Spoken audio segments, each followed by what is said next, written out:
desde pequenininho, o jeito que a gente lida com as manifestações que o corpo em desenvolvimento tem e que a maioria das vezes, a gente poderia dizer que quase que 90% das vezes, são manifestações de tentativas de reorganização do corpo, que são o que a gente chama das doenças inflamatórias ou doenças febris autolimitadas. São doenças que vai ter um processo de cura sozinho, sem interferência de excesso de medicação, de excesso de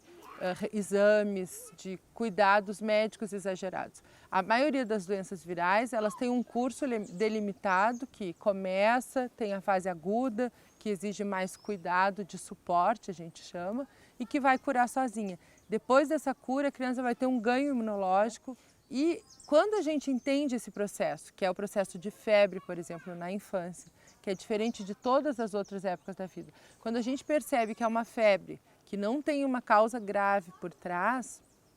a gente pode encarar essa febre como um processo de cura do organismo. E isso é uma das coisas que mais influencia para depois a criança saber lidar com situações que realmente poderiam prejudicar o organismo dela, que causariam alergias, doenças crônicas. Então esse diálogo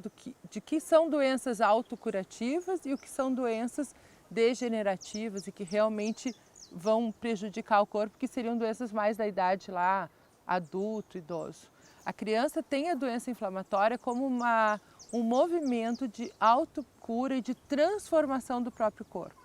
Então, quando a febre é encarada dessa forma, a gente poderia ter mais serenidade e observar que a maioria das crianças precisa só de um olhar amoroso para essa situação febril e não de excesso de medicamento, que inclusive vai prejudicar fígado, rim, medula óssea e inibir o trabalho que o corpo está tentando fazer. Porque quando a gente dá um antitérmico, a gente inibe o movimento de todos os anticorpos, quando a temperatura baixa,